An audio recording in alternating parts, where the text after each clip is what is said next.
Now, the way we know the partial pressure inside the rebreather, so inside the loop that we're breathing, is by using oxygen sensors or oxygen sails, right? So these are critical for the rebreather, and we have three. Why do we have three? We have three for redundancy. Correct. We want three sensors measuring the partial pressure of our oxygen, all to be basically reading the same thing. Now, we will teach you what happens. What if they aren't all reading the same thing? What do you do? Which ones are right? Is it the two that are reading the same and the one that isn't is wrong? Maybe the one that seems wrong is the right one and the other two are failed. But we have to understand the basics of these oxygen sensors, and we put them through tests to make sure that they are still accurate and we're not cheap. Number one, we replace them within a year no matter what. So we date them. After 1 year, because these oxygen sensors will fail, they're going to start to fail over time. They degrade. And we also will do what is known as a linearity check, which means if they're not at least all three 80% accurate, and we'll explain what that means, then we replace the one that is not 80% accurate. And if you recall, in the assembly portion of the class, we went through the linearity check. Yeah. Now, let me explain technically how this whole thing works. So inside the sensor, there's a lead anode, which is communicating, let's just say, with a gold-plated cathode through this chemical called potassium hydroxide. It's a solution inside. So what happens is the lead in the anode is oxidized by the oxygen coming in that you're breathing and produces a small current that goes between the anode and the cathode, and then the computer reads that current and translates that into a number that you can understand on the screen. Okay, and I'll say that all again, but turn off the screen and let me see if you know any of that by memory. I don't think so. Well, Okay. no, I know that. Look, let me explain it in the way that I understand it and that most of you may understand it. Different gases send a different electric current and it into these sensors. So the sensors know that, for example, air may be measuring an electric current at a level that's different than 100% oxygen. So by knowing that, you can determine how accurate these sensors are. We know, for example, that the partial pressure of air at the surface is 0.209 or 0.21 because the sensors are like, oh, I know that air should send an electric current of this amount that then converts into the computer to be a 0.21 PO2. Right. Just like it knows oxygen, more electrons, I guess, or more electricity is going into the sensor such that it would measure a 1.0 PO2 at the surface. So if we know what the partial pressure should be of a particular known gas at the surface, think about that. If it's not reading that precisely, then something's wrong with that sensor. Right. Just like we then go down to a depth and we remeasure what the partial pressure of that gas should be at 20 feet. Because at 20 feet, you're not going to be able to get above a 1.6 PO2. And we know that 100% oxygen at 20 feet should be reading on these three sensors a partial pressure of 1.6. So we can check these sensors safely because we have a known gas that should mathematically have a known PO2 at a particular depth. One other point. If the sensors are going to fail, they start to fail by not being able to properly read the high PO2 first. Right. So it no longer, when you get to 20 feet, if you flush your unit with 100% oxygen and you say, they're all only reading 1.3, that means they're starting to fade. They're not able to measure anymore the high PO2. And that is very dangerous. For sure. Why? Because you could really be at a much higher PO2 than your sensors are telling you that your PO2 is, and you could convulse. Right. So you got to do these checks to make sure your sensors are measuring accurately.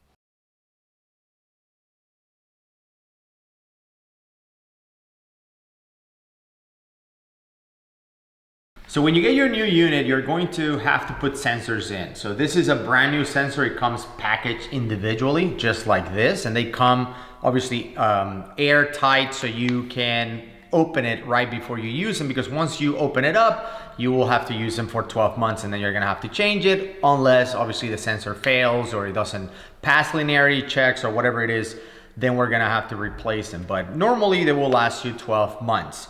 Now, once you open it, what I like to do with the sensors is, if you notice, this is a sensor that I just opened for my unit. If you notice, next to the label, there's an empty space right there. I like to write down in that empty space the time of the year or the month of the year that I bought it. Now, you can get really specific. You can say, November 5th, 2024, whatever. You can get the specific date. But to me, it's the month, because what I'm trying to do is to get a reminder that I installed the sensors in November, right? So November, I'm gonna have to replace them. So if I install them November 20th and I'm gonna replace them November 10th, okay, it's about 12 months. So it's okay if you do it a little bit sooner. And if you go over by a few days, it's still okay. Like, it doesn't have to be exactly 12 months. If you install them on the 10th and you're replacing them on the 15th, that's okay. A year and 5 days is fine. So what I'm gonna do is I'm gonna write the month and the year on the sensor. So I'm gonna use a Sharpie for that. So once again, we're in November. So I'm gonna write 11/24. All right, just like that. And again, this is just to remind me when I install the sensors. So as you can see, I already wrote it on these, so they all will say 11/24, and I'm ready to go. So there's two ways to install the sensors. I'll come around here.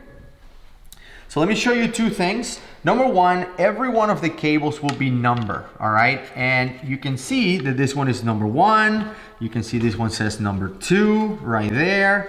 And you can see this one will say number 3, okay? So all of the cables are numbered and they match the sensors on your computer. So when you're looking at it on your computer and one of your sensors is acting up, really simple, just go to the wire, it will tell you the number and it will match the number in your computer, so it's easier to troubleshoot. So there's two ways to install these sensors, and there's really, both ways is whatever you feel comfortable with. The sensor will come with this strap to hold it in place. So the first way is we're going to place the sensor in, and I like to put it in with the date so I can easily read when I install the sensor, right?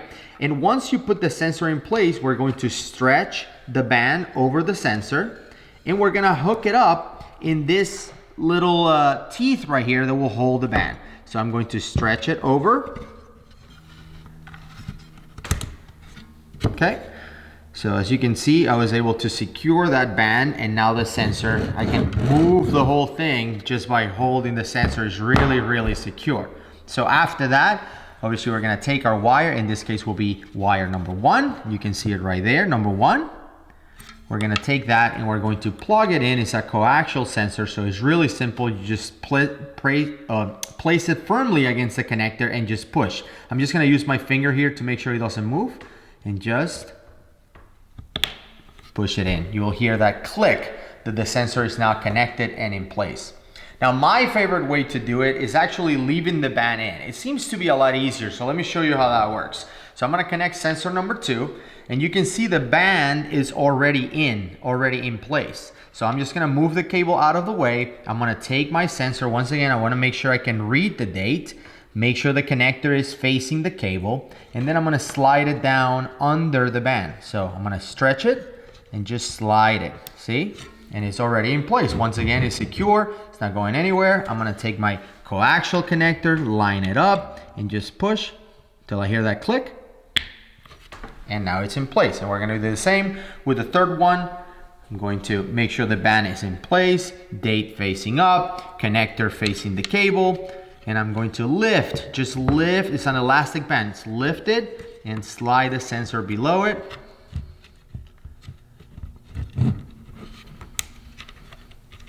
Just like that. And I can clearly see the date. I can see this date by just moving up, and this date right here. They're all 11/24. Line up and push. Of course, it is important that once you connect all your sensors and put them in place, connect it to your computer and confirm that all three are showing. They're not showing the exact same number. They have to be calibrated, but at least they're not showing zeros, which tells me the sensors are at least working and wired properly. And that's how you install sensors on your DiveTalk Go.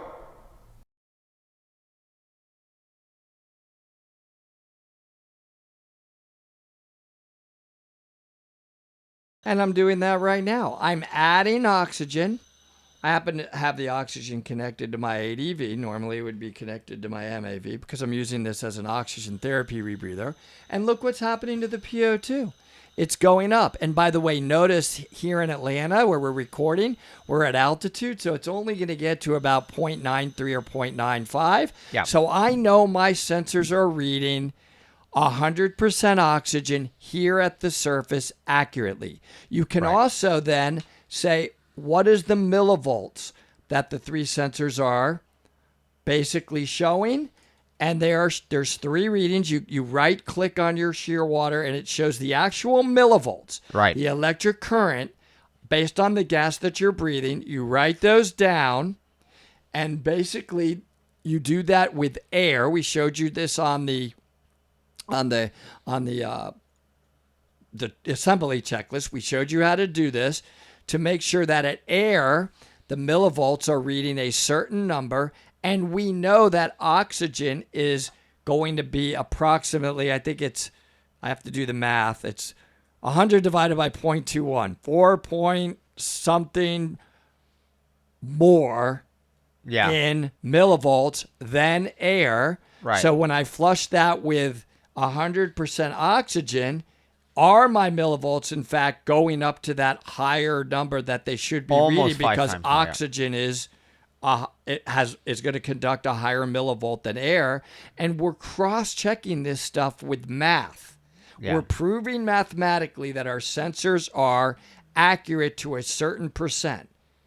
That's part of the linearity check. Really, really important to understand that. Yeah. We know that what they should be reading on air, so they should be a certain percent higher on oxygen, and if they are, then you're within a certain accuracy percent. You do the theoretical millivolt check compared to what they're actually reading, and you see what percent of accuracy are they, Right. and you're checking them. Don't skip this check. Yeah. If they're below 80%, don't be cheap. Throw your oxygen sensors away and get a new one. Yeah, so that's part of the linearity check. If it's reporting 10 millivolts at air, at 42% should report 20. At 80, whatever percent should report 40. Like it should linearity, it should align. It has to work. Last thing I want to add about sensors besides by the way, it's 4.76. Yeah, almost 5. So more on oxygen. Last thing I want to add about the sensors is that, of course, we talked about calibrating them, which is super easy to do with a computer, and it's one of the skills that you will practice with your instructor, and you will do this multiple times. But the other thing is that sensors are also affected by humidity and temperature, right? Just like batteries. If you leave a battery out in the snow or whatever, it will be affected by it. If you leave it just sitting out, it might not work after some time. So they're affected by if they get wet. Like if you flood your rebreather, your sensors will be all over the place. So humidity and temperature can affect sensors. And if you leave your rebreather overnight at a high PO2, basically we say anything above 0.3, it's literally degrading your sensors because you left your unit at a high PO2 overnight. So when you're done diving at the end of the day, bring that if you're going to use it again the next day because you only used a little bit of your sorb, bring that PO2 down, probably just bring it back down to air, which is 0.21. So you're not degrading your sensors as you're storing your unit overnight. It's like a battery, right? Again, if you leave it up reporting higher millivolt, getting more demand, the battery will run out of power faster. That's it.